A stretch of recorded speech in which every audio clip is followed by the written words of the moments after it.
In his famous book, the Nicomachean Ethics, Aristotle tells us that moral virtue is neither natural to human beings, nor is it contrary to the nature of human beings. We are not born virtuous, but neither are we born vicious. Rather, we are born with the ability to become virtuous. We can become morally good by developing the right habits, strengthening our will, and learning to discern the proper way to act in complex moral situations. However, developing these abilities is not an easy task. How do we do it? What is it that separates the person who develops a virtuous character from the person who develops a vicious character? One common idea is that morally vicious people lack a conscience, or perhaps they lack the willingness to listen to their conscience. The idea here is that becoming good is within the reach of all of us, if only we would listen to the internal voice that helps us distinguish right from wrong and makes us feel guilt and shame when we give in to temptation. We have all certainly heard the injunction that we just need to let conscience be our guide. While the idea that we should follow our conscience is familiar, upon reflection it can also seem rather mysterious. What is this inner voice? Where did it come from? How does it help me to do what is right? Should I trust it? Do other people need to respect the judgments of my conscience? Have I been harmed if I do something that violates my conscience? Answering these questions is important because if we believe that developing into a morally upstanding individual is a matter of listening to conscience, then we need to determine whether we have good reason to think that our conscience is reliable. We need to ask whether we really have good reason to think that our conscience will lead us onto the path of virtue. Now, one concern here is with the personal nature of conscience. Everyone may have a conscience, but the voice of conscience always speaks to individuals. Is this problematic? Can a universal, shared, and cosmopolitan ethic be built upon something that is personal, individual, and subjective in nature? What if the verdict of my conscience is different than the verdict given by the conscience of other people? Does conscience strengthen our resolve to follow shared and universal moral principles like justice, respect, and beneficence? Or does our conscience only serve to make us more convinced of our own partial and potentially biased and incomplete way of looking at the world? In this video, we will explore the concept of the conscience and attempt to answer these deeper questions about the role the conscience should play in moral life.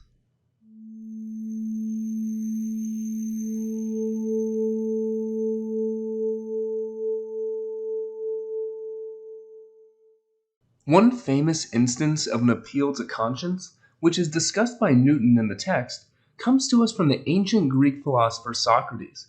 In 399 BC, Socrates was tried, convicted, and ultimately sentenced to death by his fellow Athenian citizens for the charges of corrupting the youth and failing to worship the gods of the state. While a solid case can be made that the charges laid against Socrates were contrived and unfair, Socrates' own decisions also strongly contributed to the trial ending in his death. Socrates was defiant in front of the jury of roughly 500 citizens who would decide his fate. Despite the fact that it was his practice of philosophy that had landed him in front of the jury in the first place, Socrates practically dared the jury to convict him by saying that as long as I draw breath and am able, I won't give up practicing philosophy. After he was found guilty of the charges, Socrates was expected to plead with the jury for mercy. It would have been customary for a defendant to parade his children and family in front of the jury in order to drum up sympathy and receive a reduced sentence. Socrates was even given the opportunity to suggest a lesser punishment for himself, a punishment that would replace the penalty of death that had been proposed officially. Instead of proposing the penalty of exile, which almost certainly would have been accepted by the jury, Socrates instead informed them that because he had been such a benefit to the city of Athens, that his punishment should be free meals in the Prytaneum. This was the place where victorious athletes and heroes of war were celebrated for their achievements. All of these decisions ultimately led the jury to sentence Socrates to death. And this did not come as a surprise to him. Socrates knew that he could have avoided death by acquiescing to the jury's desires, by showing more contrition during his speech, and just admitting guilt. But Socrates did none of this. He did not think that he had done anything wrong. He didn't believe those accusing him truly cared about the youth or knew anything about proper worship of the gods, and he was not going to say otherwise just to spare his life. We might wonder what gave Socrates such confidence that these decisions were correct, given the very grave consequences that they had for his life and well-being. He bases his confidence in the correctness of his actions upon his daimonic sign, a divine voice that Socrates claimed attempted to stop him whenever he was about to do something wrong. In this case, Socrates claims his daimonic sign never resisted his decisions. Socrates tells us that, "You see, gentlemen of the jury, an amazing thing has happened to me. In previous times, the usual prophecies of my daimonic sign were always very frequent, opposing me even on trivial matters if I was about to do something that wasn't right. Now, however, something has happened to me, as you can see for yourselves, that one might think to be, and that's generally regarded as being, the worst of all bad things. Yet the God sign didn't oppose me when I left home this morning, or when I came up here to the law court, or anywhere in my speech when I was about to say something, even though in other discussions it has often stopped me in the middle of what I was saying. Now, however, where this affair is concerned, it has opposed me in nothing I either said or did." Now, scholars are still uncertain about what Socrates' daimonic sign was exactly. However, we can at least say, and this is important for our purposes, that it shares many important similarities with what we now call the conscience. It is common to think of our death as a great misfortune, and all of Socrates' friends who attended his trial were distraught at the thought of him being sentenced to death. Yet Socrates took the fact that his daimonic sign never warned him against what he was doing to imply not only that his decisions were justified and correct, but that his death, the result of his decisions and actions, was likely a good thing. Socrates explains to his friends that it's likely that what has happened to me is a good thing, and that those of you who suppose death to be bad make an incorrect supposition. I've strong evidence of this, since there's no way my usual sign would have failed to oppose me if I weren't about to achieve something good. It is easy to condemn Socrates for bringing his death upon himself by listening to an irrational and inexplicable voice with a questionable claim to authority over his actions. However, before we are too quick to criticize, we should recognize that Socrates' reliance upon his daimonic sign is really comparable with our reliance upon conscience. Consider the inference Socrates makes when he claims that his decision to defy the jury was justified.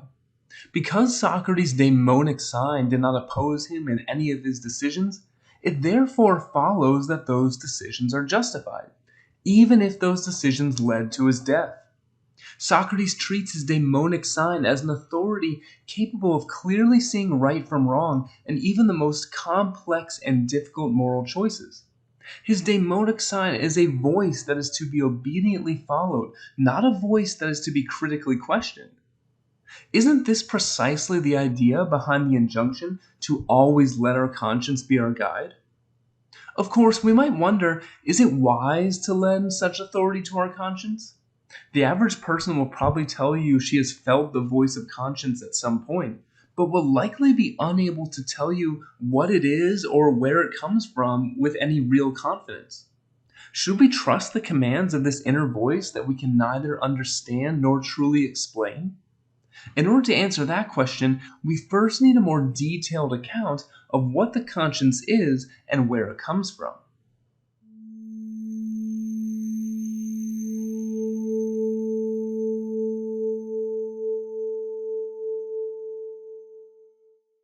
In order to further explore the concept of the conscience and outline its basic components, I want to look at the famous 1940 Disney movie, Pinocchio. Although it's meant for children, this film as a whole, and the song Give Me a Little Whistle in particular, really provides a sophisticated presentation of the concept of conscience. In doing this, I will be drawing upon some particular scenes from the movie, and I have placed links to those scenes in the description of this video for your reference. In broad outline, the story of Pinocchio is this. The woodworker Geppetto creates a wooden marionette that he names Pinocchio, and he wishes upon a star that Pinocchio would become a real boy. This mere wish becomes an actual possibility when the blue fairy visits and brings Pinocchio to life, although merely as a wooden puppet, but promises that he can become a real boy if he exhibits moral qualities like bravery, honesty, and unselfishness. In order to help Pinocchio become a real boy, the blue fairy provides him with a conscience in the form of Jiminy, a small green cricket who is supposed to help Pinocchio discern right from wrong and keep him on the right path. Now, the way in which the blue fairy provides Pinocchio with a conscience is itself significant. Notice that the blue fairy is an external force or cause. Pinocchio lacks a conscience. He lacks the inner voice that tells him right from wrong until the blue fairy gives it to him. And in fact, this is a common way of understanding the conscience, as something that we receive from a force outside of ourselves. But what is this force? Where does the conscience come from? There are many answers that one could give to this question, but we will consider two prominent ones here. One first might argue that conscience is given to us by God, or one might argue that our conscience is the product of internalized social and cultural norms. One philosopher who took the former position, that conscience is given to us by God, was the 18th century English philosopher Bishop Joseph Butler.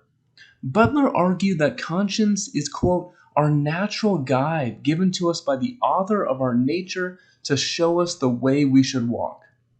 If we suppose that human beings were created by God, then such a view would, of course, make sense. If God gave us eyes to see and ears to hear in order to navigate the physical world effectively, then it would stand to reason that God would also give us a moral sense or a conscience so that we can navigate the moral world effectively. Socrates also seemed to hold something like this view insofar as he saw his daimonic sign to be something that is divine.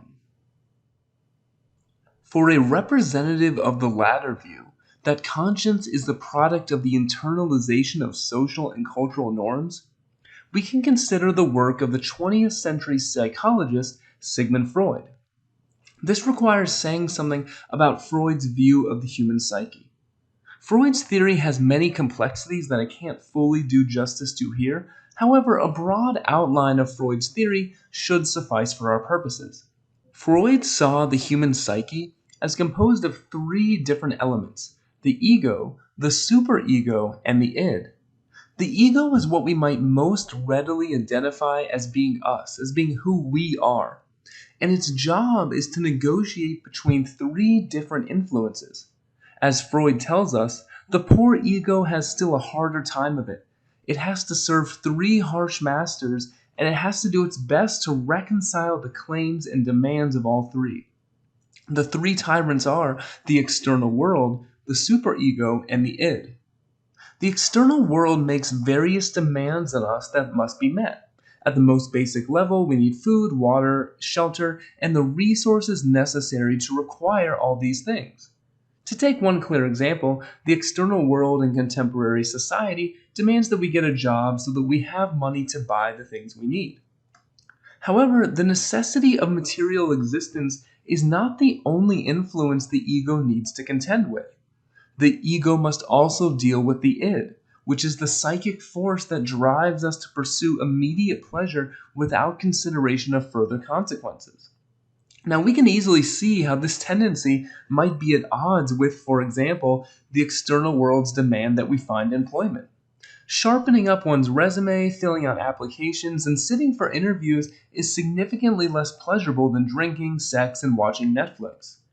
In order to meet the demands of the external world, then, the ego must, to some extent, deny the constant pleasure-seeking demanded by the id.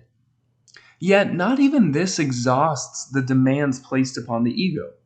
The ego must also deal with the superego, the internalized norms of right and wrong behavior that come from one's social and cultural context.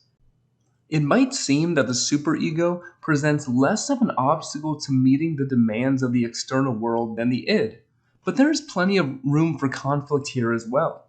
Doesn't the norm against theft impede the ability of the starving man to satisfy his needs? Doesn't the norm against lying make it more difficult for a job applicant to advance her career?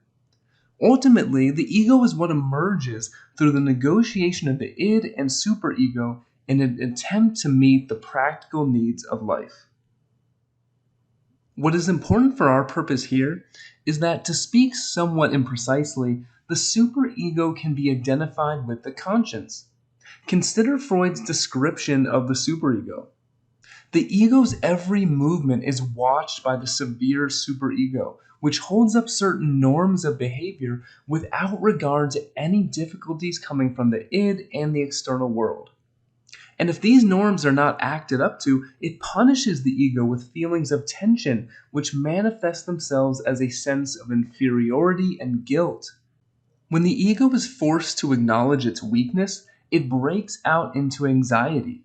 When the ego cannot meet the demands of the superego, the consequence is a form of moral anxiety.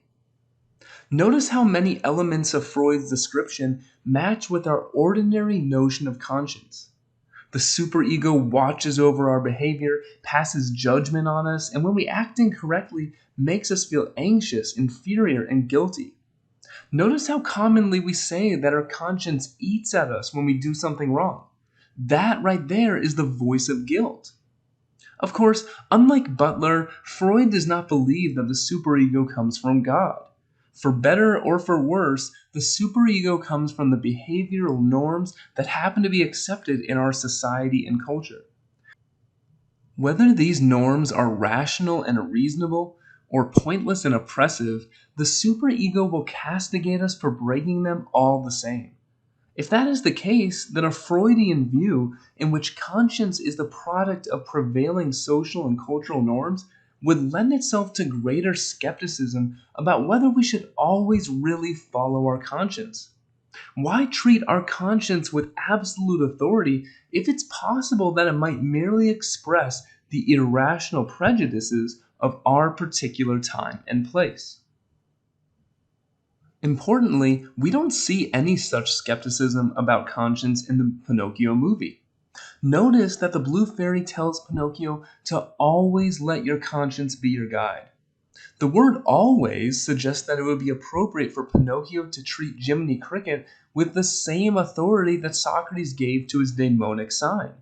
The sort of authority that demands the willingness to follow one's conscience wherever it leads, even perhaps if it leads to one's death. Unsurprisingly, given the fact that Butler sees the conscience as the product of God, Butler also believes the conscience has this kind of absolute authority. He tells us that the conscience carries its own authority with it, and that it is our duty to walk in that path and follow this guide without looking about to see whether we may not possibly forsake them with impunity.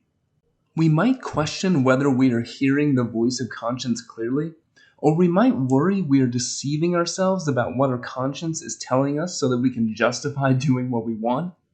But once we have accurately determined what our conscience is commanding us to do, it is not our place to question it. This, at least, would be the position it would be natural to take if we believe that the conscience is given to us by an all-knowing and morally perfect being like God.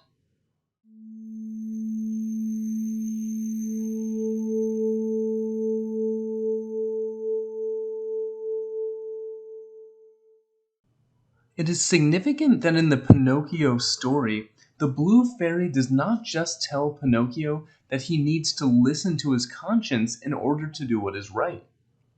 Rather, the blue fairy also tells Pinocchio that he needs to listen to his conscience to become a real boy. As a wooden puppet, Pinocchio is lacking and incomplete in some sense. He isn't all that he could be or should be, or all that others like Geppetto believe that he can be.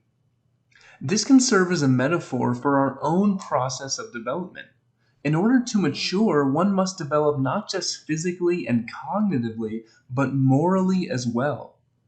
The conscience, then, is supposed to play a pivotal role in the human maturation process, the process of growing up.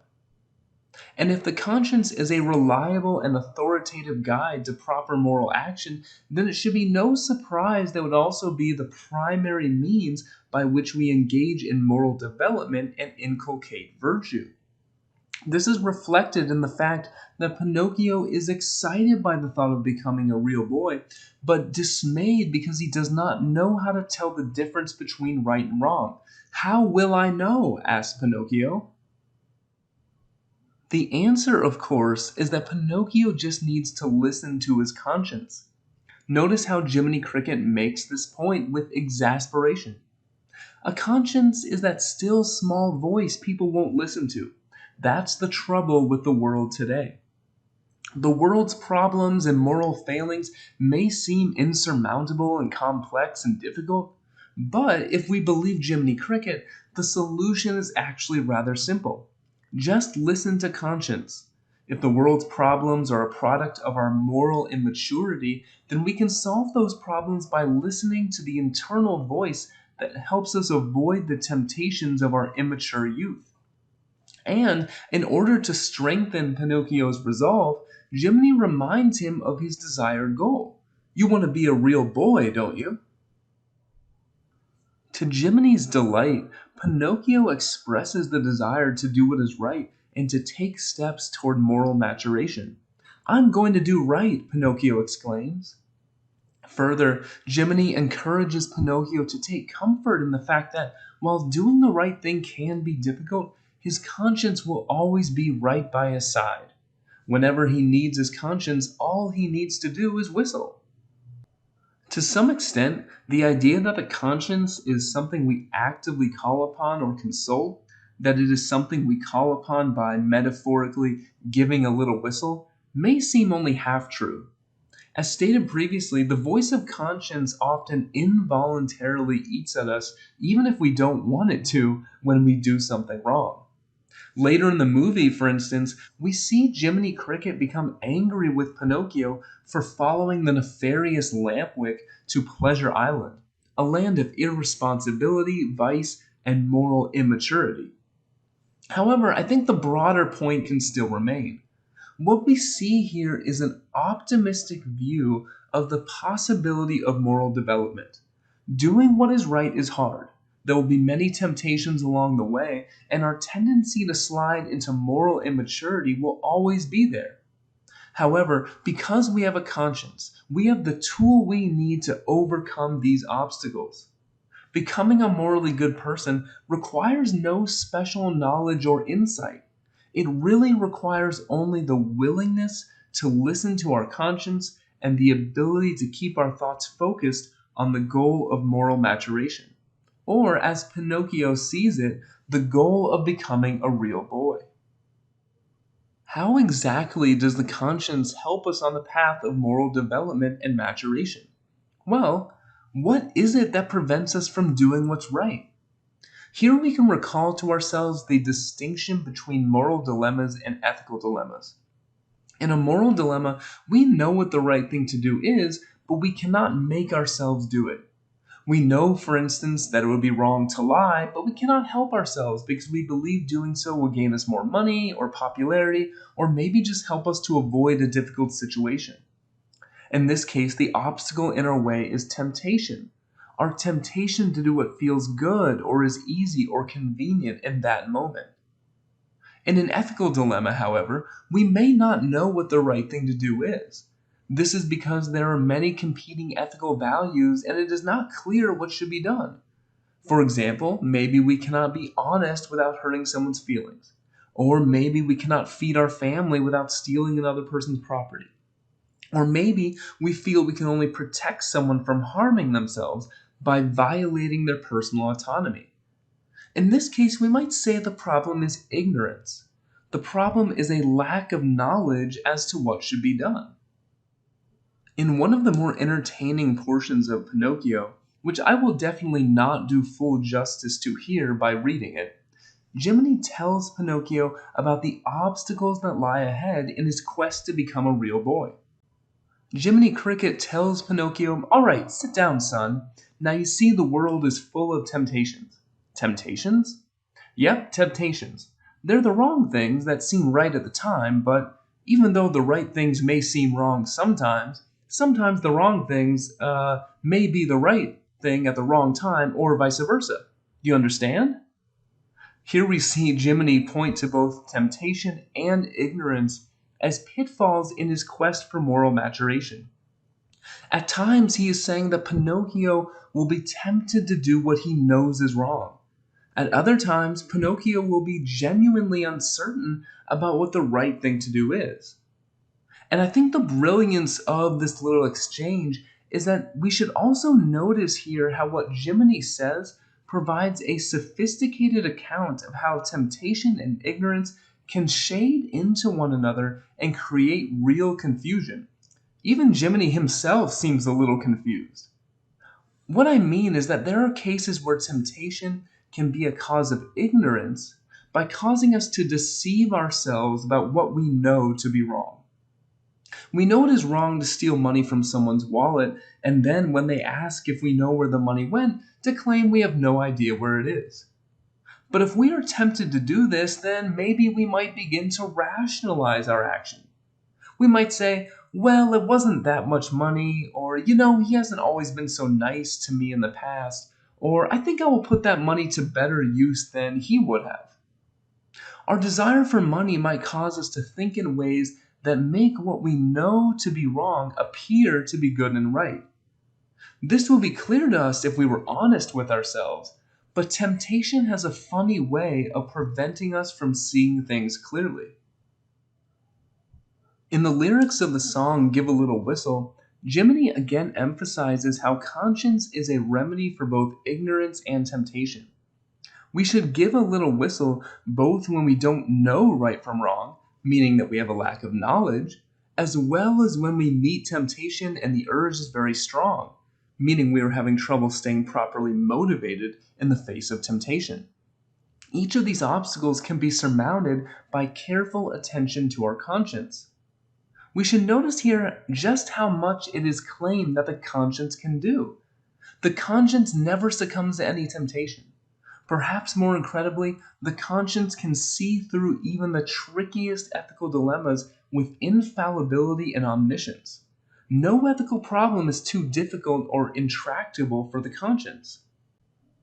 If this is true, that would mean our conscience is extraordinarily powerful.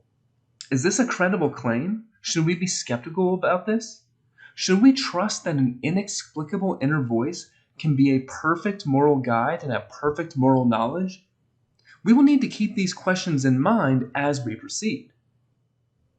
To summarize, we have outlined a conception of conscience that features the following 4 characteristics. 1. The conscience is felt internally, but is instilled in us by some external cause. That external cause might be God or it might be society, but in either case, we are not responsible for the construction of our own conscience. 2. The conscience has absolute authority over matters of moral right and wrong. The conscience is seen as a perfect moral arbiter. The trick is just to make sure that we are hearing its voice clearly and honestly. 3. The conscience is an essential tool for moral development and maturity. Because the conscience is a moral authority, it is the surest tool we have for overcoming the common pitfalls that prevent us from achieving moral maturity. 4. What are those pitfalls? The conscience aids us in overcoming the moral obstacles of ignorance and temptation. It can inform us as to what is right, as well as strengthen our will in the face of temptation to do what we know is wrong and vicious.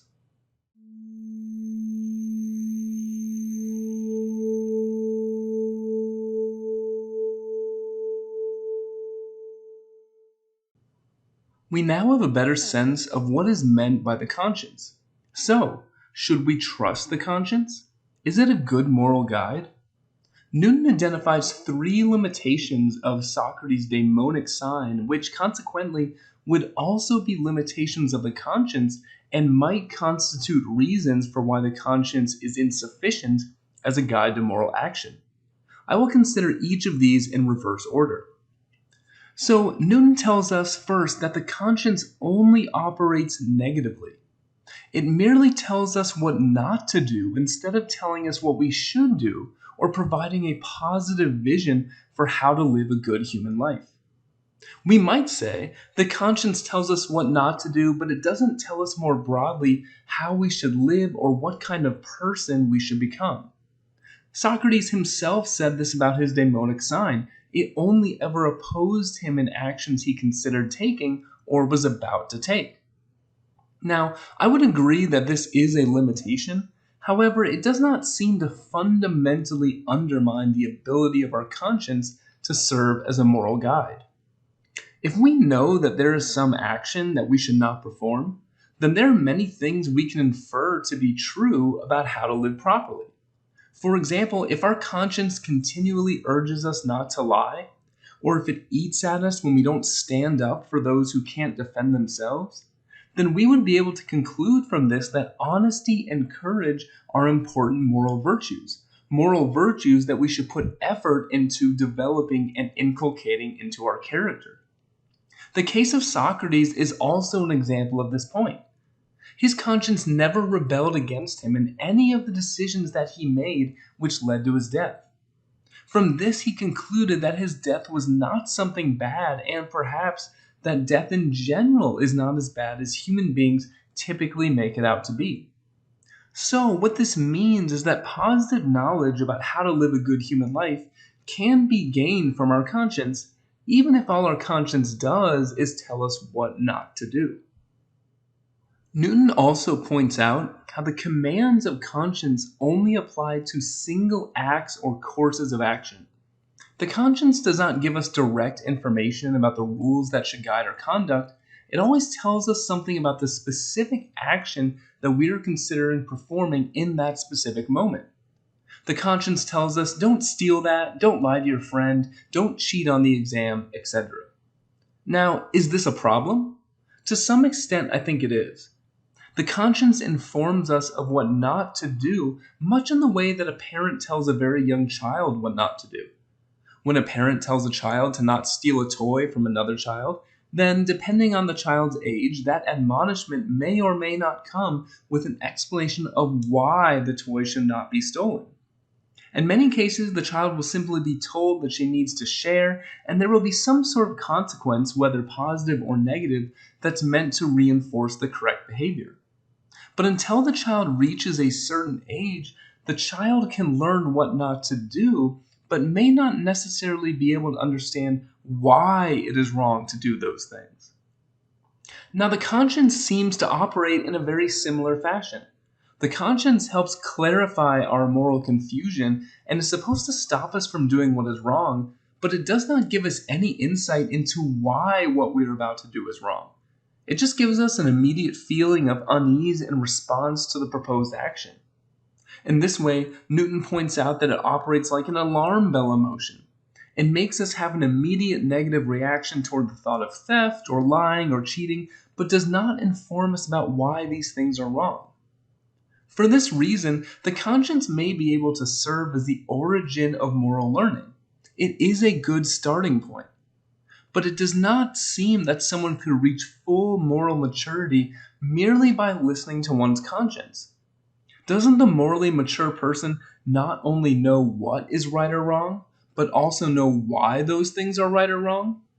Has Pinocchio really achieved his goal of becoming a real boy if he always has to rely upon Jiminy Cricket for moral guidance? If he can never make the right decisions on his own? Consequently, we might think there is much more to moral development than merely the willingness to abide by our conscience.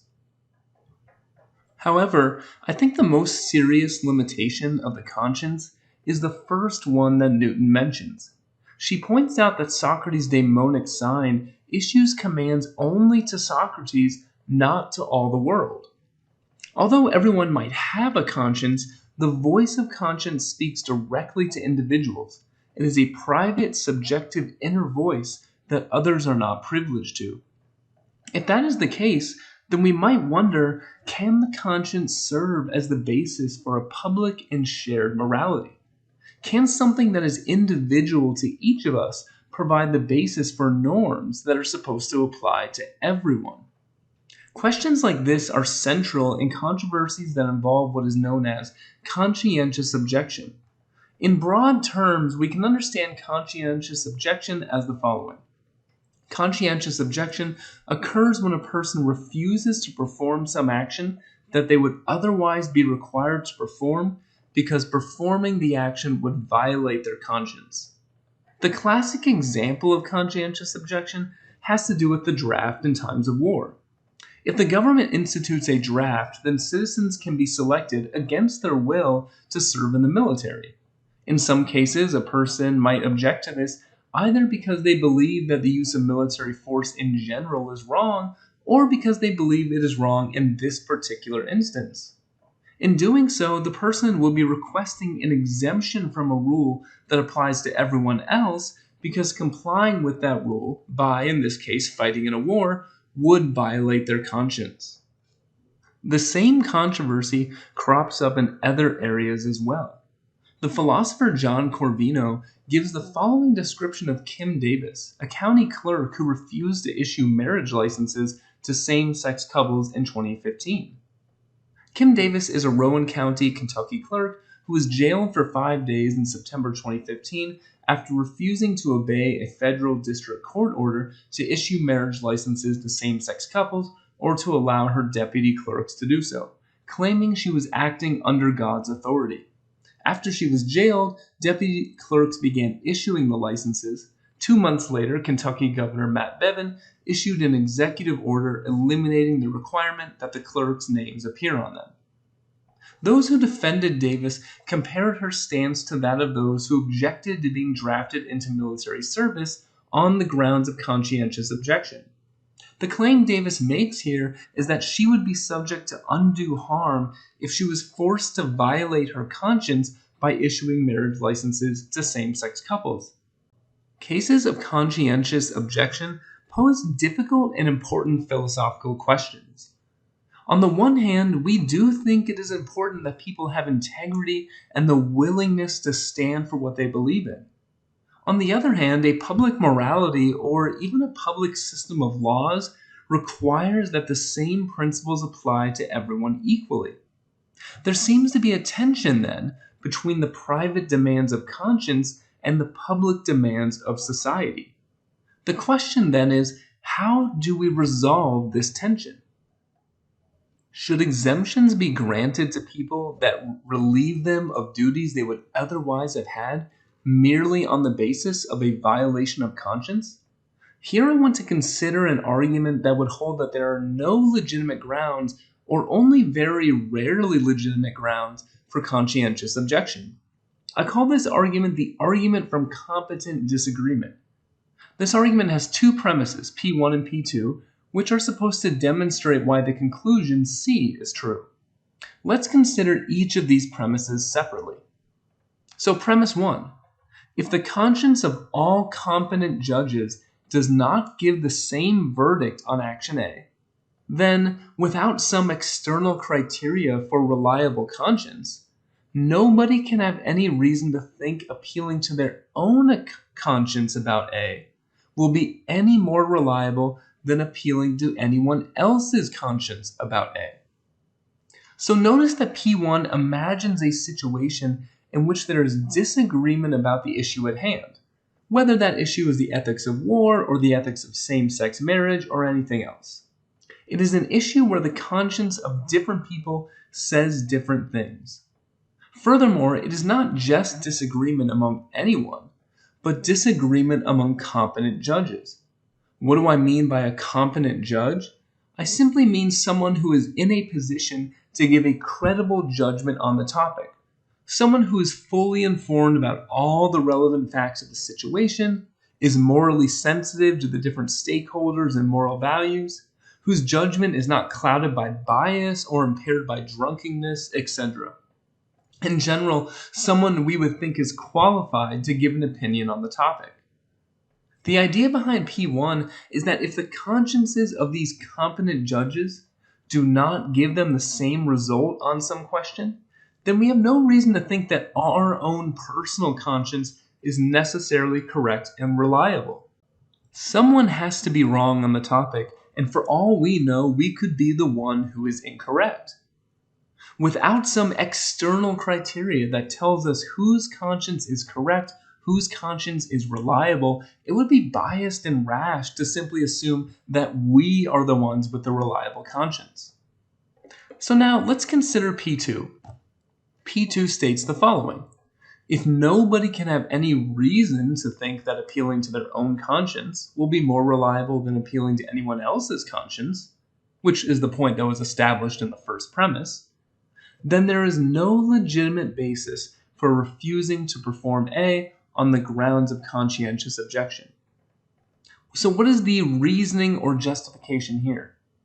If there is no reason to think our own conscience is more reliable, then what gives you a right to claim an exception to one of your duties on the basis of your conscience? Certainly, we do not want people to be forced to do things that are morally wrong. But if your only evidence that what you are being asked to do is wrong is that it violates your conscience, but you have no reason to claim that your conscience is more reliable than that of others who disagree with you, then why should that be a basis for not doing what would normally be required of you? According to P2, without some assurance that what your conscience is telling you is right, you would simply not have a solid basis for claiming an exemption based on conscientious objection. From these premises, it follows in the conclusion that if there is a competent disagreement about an issue, then there will be no grounds for conscientious objection. And of course, in any situation where someone would claim conscientious objection, it would be a controversial issue about which there would likely be significant disagreement. So the upshot of this argument is that it would undermine nearly all claims to conscientious objection. If we apply it to the case of Kim Davis, then this argument would hold that because the conscience of many other people seems not to be troubled by the thought of same-sex marriage, and because we have no reason to think that everyone who opposes Kim Davis's position fails to be a competent judge, that it would be illegitimate of her to claim an exception to her duties merely on the basis of having to violate her conscience. Now, in evaluating this argument, I really think the most important premise is P2, although there is more to be said about P1 as well. P2 assumes that the reason it might be a harm for someone to violate their conscience is because then they would be forced to do something that is morally wrong. However, one might argue by contrast that the reason violation of conscience is a harm is just because it forces someone to act against their personal principles or convictions, even if those personal principles and convictions are wrong.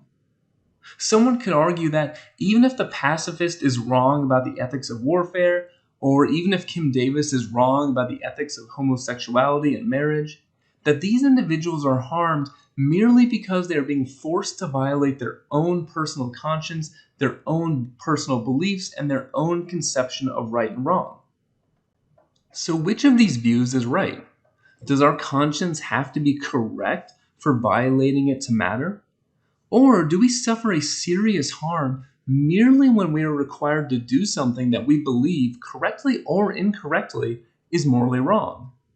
How we answer this question depends on how important it is that people be protected from having to violate their personal conscience, in comparison to what is also important, that would be upholding public standards of morality and law that apply to everyone equally.